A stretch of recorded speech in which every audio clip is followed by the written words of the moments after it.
이번 시간에는 데코레이터 패턴을 해보도록 하겠습니다. 이 장식자 패턴이라고 불리는 이 데코레이터 패턴은 원본 객체를 대로 유지한 채로 기능을 확장해 줄 수 있게 해주는 패턴이고요. 인풋 스트림, 아웃풋 스트림 여러분들 자바 공부하시면 많이 쓰시게 될 텐데 IO 패키지에 있는 인풋 스트림, 아웃풋 스트림, 리더, 라이터 그 사이에 우리가 IO를 사용을 하기 위해서 버퍼드 리더, 버퍼드 인풋 스트림 이런 것들을 생성자로 계속 이렇게 넣어주면서 뭔가 기능을 확장을 하고 있잖아요. 마찬가지로 이제 자바의 IO 패키지에서 이렇게 데코레이터 패턴을 사용을 하고 있습니다. 코드를 어떤 식으로 표현이 되는지 우선 테스트 코드를 좀 작성을 해보도록 할게요.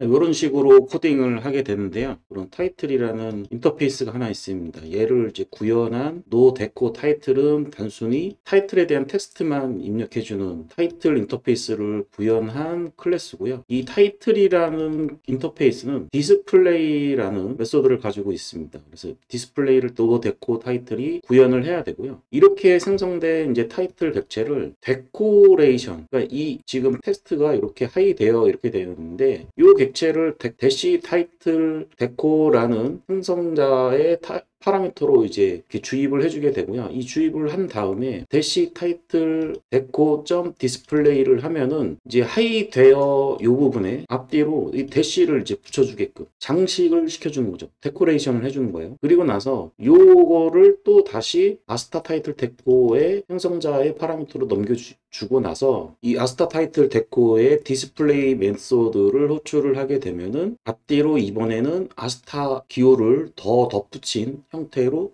출력을 하게 됩니다. 자, 여기서 가장 공통적인 부분들이 뭐죠? 디스플레이 메소드를 보시면 아시겠지만은 이 no deco 타이틀도 타이틀 타입이고 대시 타이틀 데코도 타이틀 타입이에요. 그렇게 이제 설정을 해주는 거죠. 원본 객체랑 데코레이션하는 객체를 같은 타입으로 보고 그 같은 타입인 상태이기 때문에 디스플레이를 그냥 호출하게 되면은 이 타이틀에 사용되고 있던 디스플레이 메소드를 사용하는 것과 같은 효과가 발생을 하는 거죠. 대신에 이 대시 타이틀 데코와 아스타 타이틀 데코는 데코하지 않은 원본 객체에 대해서 파라미터를 이렇게 받거든요.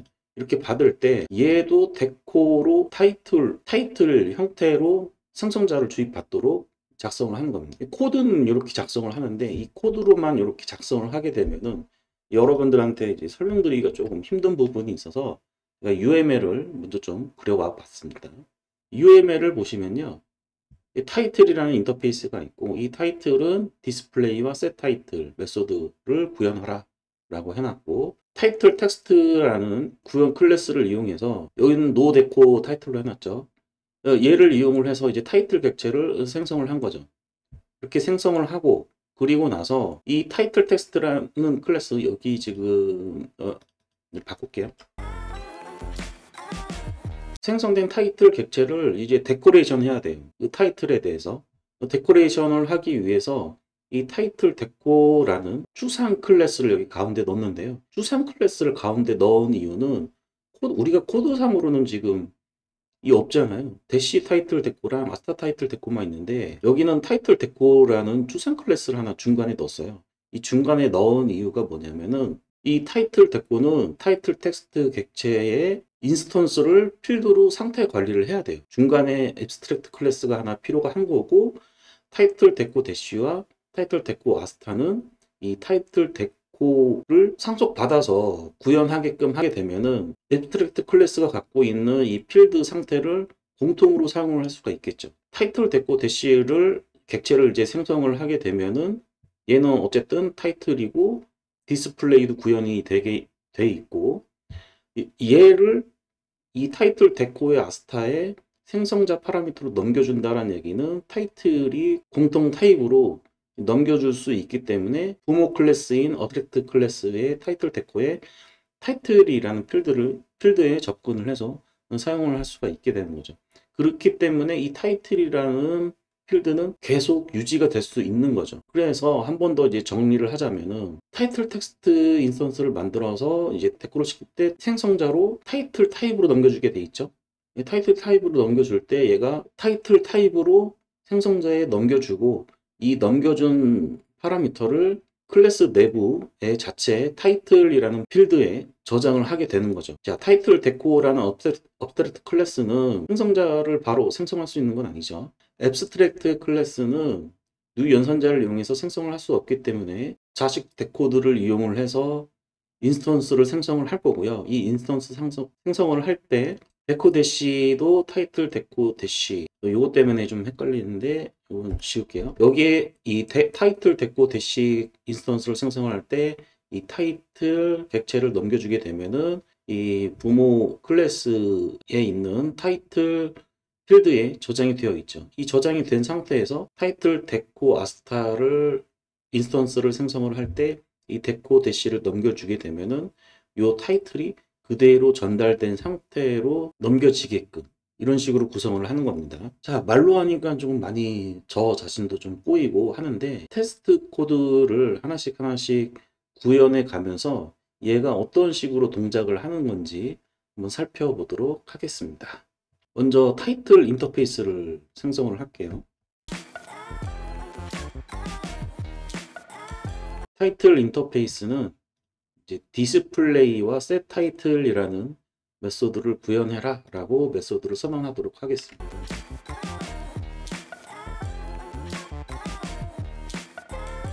다음으로 타이틀 텍스트라는 타이틀 인터페이스를 임플리먼트한 클래스를 생성하도록 하겠습니다.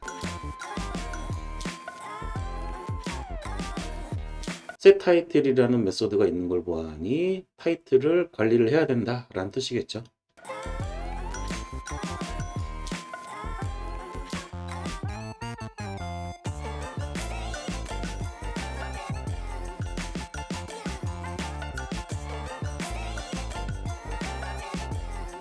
그 다음에 디스플레이는 이 타이틀을 그대로 보여주는 걸로 하겠습니다.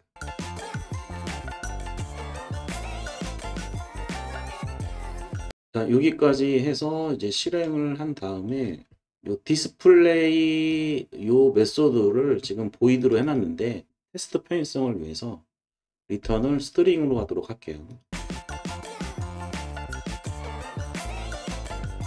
테스트 assert equals를 이용해서 테스트를 해보자면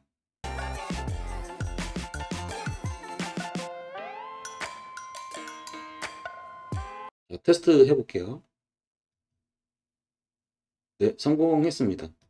타이틀이 정상적으로 여기에 들어왔고 디스플레이를 하게 되면은 타이틀 필드에 있는 값을 가져오는 것으로 처리가 됐습니다. 다음으로는 이제 데코 클래스를 테스트를 해봐야 되는데요. 이 UML에서도 이제 보여주고 있다시피 이 데코 클래스들은 중간에 이 원본 객체에 대한 타이틀 객체를 이렇게 필드로 보관을 하고 있어야 되기 때문에 앱스트랙트 클래스로 하나 만들어주고 걔를 상속받아서 구현을 해야 돼요. 타이틀 데코라는 앱스트랙트 클래스를 하나 만들겠습니다. 근데 얘도 마찬가지로 타이틀 타입을 계속 유지하기 위해서 타이틀 인터페이스를 구현한 상태로 앱스트랙트 클래스를 만들어 보도록 할게요. 자, 그래서 타이틀과 디스플레이, 타이틀 데코가 처리하는 게 아니라 타이틀 데코를 상속받은 애들 밑에 자식들이 처리하게끔 만들어 주면 됩니다. 여기서는 구현할 필요가 없어요. 자, 구현을 안 하게 되면 set 타이틀이 지금 빨간 줄이 거지죠. 앱스트랙트로 만들어 버립니다. 메소드가 앱스트랙트이면은 클래스도 앱스트랙트여야 합니다. 자, 이렇게 됐고요. 이 타이틀 데코라는 앱스트랙트 클래스가 하는 역할은 타이틀이라는 객체를 관리하기 위해서 중간에 만들어 놓은 거니까 필드를 하나 만들고 그 다음에 필드를 프라이빗 타이틀로 만들었는데 이 자식 클래스들이 이 필드에 접근을 할 수 있으려면은 프라이빗으로는 접근이 안 되거든요. 그래서 얘를 자식들은 사용할 수 있게끔 프로텍티드로 만들어 줍니다. 프로텍티드로 만들어 주게 되면은 자식 클래스들이 이 필드에 접근을 할 수가 있게 되죠. 그리고 나서 자식들을 이제 만들어야 되는데요. 자식들을 이제 만들 때 생성자에 요 타이틀을 파라미터로 하나 받는 거를 생성자를 만들어서 이 생성자에서 부모 타이틀 데코에 있는 요 프로텍티드 된 타이틀 필드에 세팅하게끔 이렇게 코딩을 하면 되겠습니다. 자, 그거를 이제 코드 한번 해볼게요.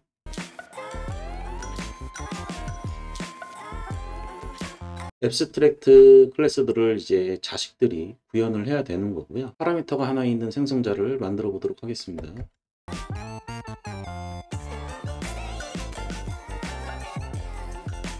부모 클래스에 있는 필드에 접근한다는 것을 표시해 주기 위해서 슈퍼라는 키워드를 사용하겠습니다.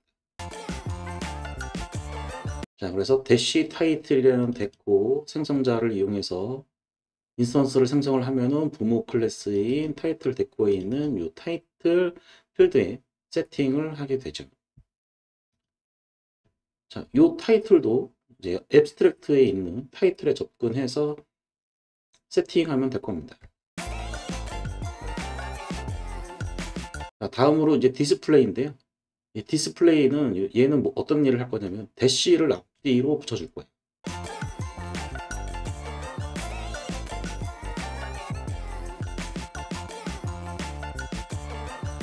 자, 테스트 코드를 이제 작성해 보겠습니다. 이렇게 들어오게 되면은 하이 대어에 앞뒤로 대시가 붙어야 될 겁니다.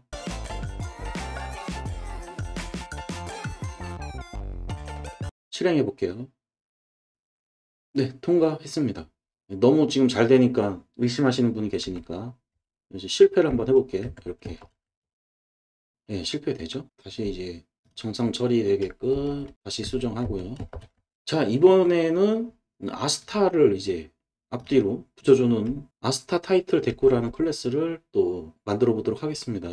대시 타이틀 데코랑 거의 유사하게 만드시면 돼요.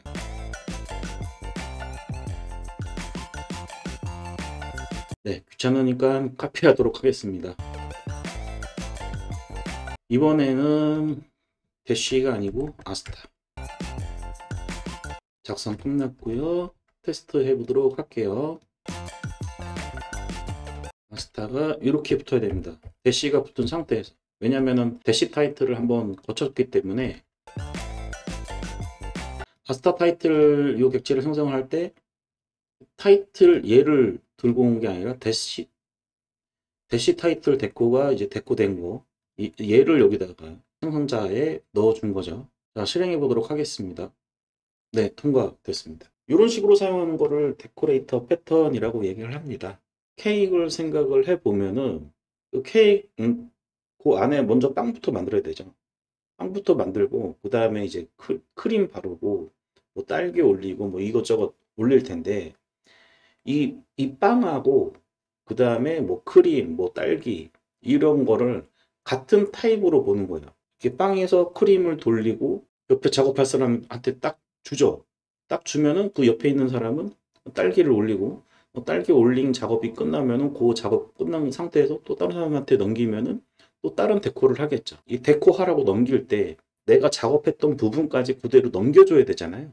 그렇게 이해를 하시면 되겠습니다. 우리가 이제 대표적으로 자바 IO 패키지에 데코레이터 패턴이 사용되었기 때문에 이 데코레이터 패턴이라는 것 자체가 여러 개의 데코를 만들게 되면은 생성자 안에 뭐 생성자 안에 생성자 안에 생성자 안에 이렇게 중복돼서 이렇게 넣는 그 코드도 좀 많이 불편하고 여러 가지 좀 문제가 좀 있어요. 그래서 데코레이터 패턴을 이 자바 IO 패키지에서 인풋 스트림, 아웃풋 스트림 이렇게 할 때 굳이 그거를 썼어야 되느냐라고 얘기하는 개발자들도 많이 있습니다. 어쨌든 자바를 설계하고 만든 분들이 자바 IO 패키지를 데코레이터 패턴으로 만들었으니 우리는 어쩔 수 없이 써야 되니까 이제 이 데코레이터 패턴을 이해했으니 이제 우리가 한번 파일 IO에 있는 인풋스트림 객체를 코드를 작성을 해 가면서 데코레이터 패턴을 조금 더 이해하는 시간을 가져보도록 할게요. 자바에서 지금 제가 이 리소시즈 폴더 안쪽에 이 랭.property라는 요 프로퍼티 파일을 하나 만들어 놨는데요. 우리가 일반적으로 키 밸류 정보를 이렇게 프로퍼티라는 파일로 저장을 해 놓고 걔를 불러와서 프로퍼티 값을 사용을 하는데, 이 랭.property라는 파일을 읽는 행위, 요게 인풋이죠. 읽는 거. 코드로 먼저 좀 살펴보자면 props.load라는 메소드가 있는데, 이 메소드를 보면은 input stream이라는 게 있죠. input stream. 파일을 읽은 거를 input stream 객체로 만들어서 여기다 넘겨줘야 된다라는 건데,